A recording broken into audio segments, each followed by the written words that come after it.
अहो अनुराधाताई, तुम्ही असं का केलं? तुम्हाला मोक्षाने सांगितलं नाहीये का आजच्या जेवणात लसूण कांदा नाही पाहिजे?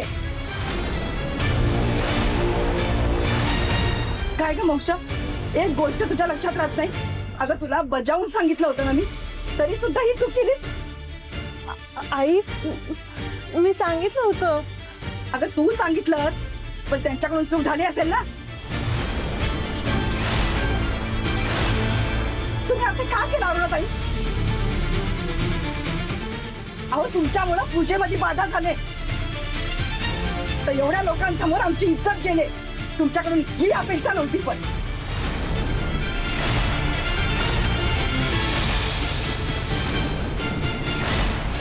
मला तर वाटते असं आईला गेल्या लोकांना लोणच्याची ऑर्डर दिलीच नाही पाहिजे होती.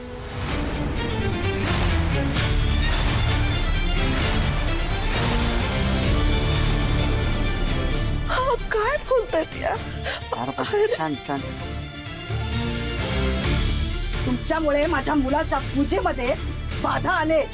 आता उद्या काही झालं ना, तर याला जबाबदार कोण? तुम्ही हे मुद्दाम तर केलं नाही ना?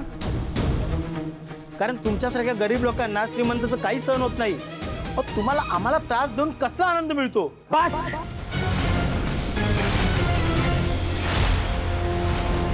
माझी आई चूक करूच शकत नाही.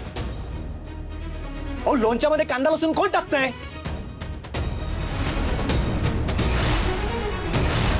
अरे शुभू, तू कशा पायी बाजू घ्यायला लागलास? नाही, तुझं बरोबरच आहे, पोरगा म्हणून तू आईची बाजू घेशीलच. पण अरे त्यांच्यामुळे सत्यनारायणाची पूजेत बाधा आलाय. हा, पूजा भंग झाली आहे, कळतंय ना? हो, मी बाजू घेतच नाहीये. मी 100% खात्रीने सांगतोय, माझी आई चूक करूच शकत नाही. इतके वर्ष लोणचं बनवते ती, तिला कळत नसेल काय वर जाईन काय नाही. आणि माझी आई ही मुद्दामून करणार? तुला लाज नाही वाटत बोलायला? हे अरे मला कशाला लाज वाटायला पाहिजे? नाही, आता तर बघतोयस ना, लोणच्यामध्ये कांदा लसूण घातलाय. स्वीटी, कशाला उगाच भडकवायचं काम करतेस ग? हे बघ, मला चांगलं माहितीये काकू असं काही करणं शक्यच नाही. कशाला उगाच खोटे आरोप करतेस? मी आरोप करालोय? हा, समद्यांच्या डोळ्यासमोर दिसायला लागलाय का?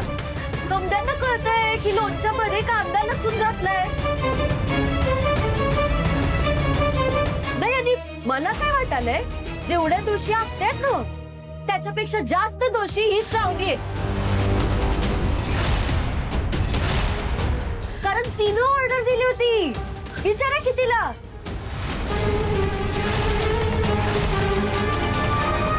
ही का फोन करतेय?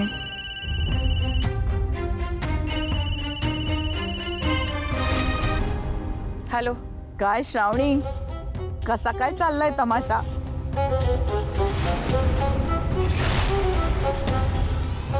म्हणजे हे सगळं तू? हो मीच. तुला काय वाटलं मी तिथे नाहीये तर मी काही करू शकत नाही? आत्या, इतकी नीच बाई असशील तू असं वाटलं नव्हतं मला. ए, तोंड सांभाळून बोल श्रावणी. तुझ्या मुलीच्या घरच्या पूजेत असा खडा टाकलास?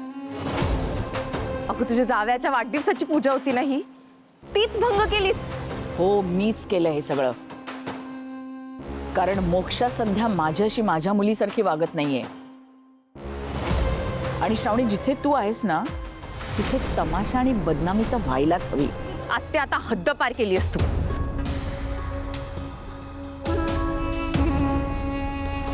माझा मेकअप करते काय?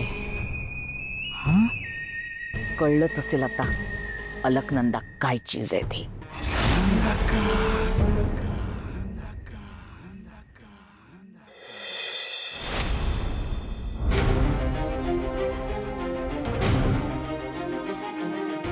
Sweety,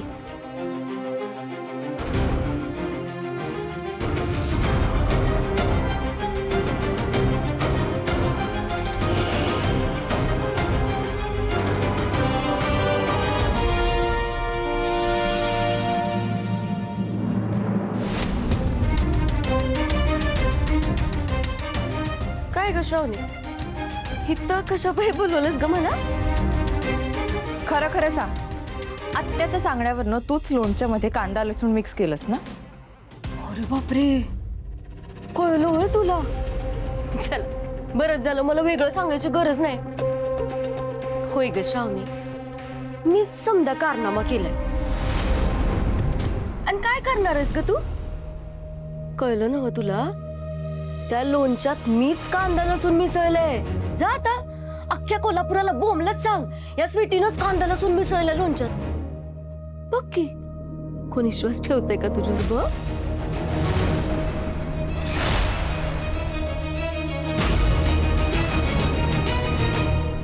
Sweety, thank you so much.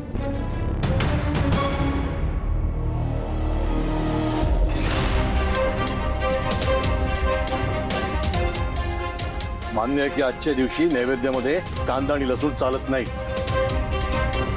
पण आपण असं मानून चालूया की कोणाकडनं तरी हे चुकून झालं असेल. पण म्हणून त्या माणसाचा अपमान करणं हे सुद्धा धर्मात बसत नाही. कुठल्याही माणसापेक्षा पूजा मोठी नाही, हे लक्षात ठेवा. खात्री आहे माझी, शुभूच्या आईकडनं हे असं होणार नाही. विश्वास आहे माझा त्यांच्यावर.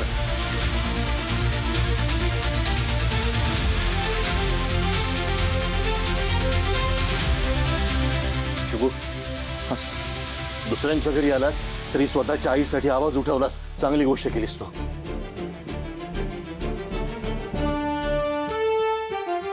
वहिनी घाबरण्याचं कारण नाही. माझा विश्वास आहे तुमच्यावर. तुमच्याकडनं असं चुकूनही होणार नाही. 10 वेळा विचार करा त्यांच्याबद्दल बोलताना. होय कारभार, निघू आपण. थांबा.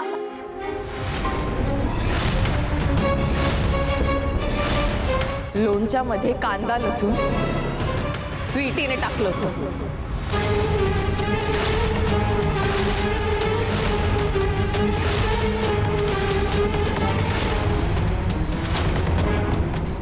तुला कसं माहित? माझ्याकडे पुरावा आहे बाबा. मोबाईलमध्ये व्हॉइस रेकॉर्ड केलाय मी तिचा.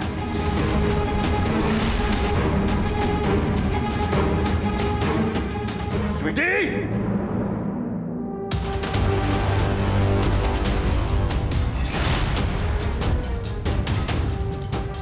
स्वीटी, लोणच्यामध्ये कांदा लसूण तू मिसळलास?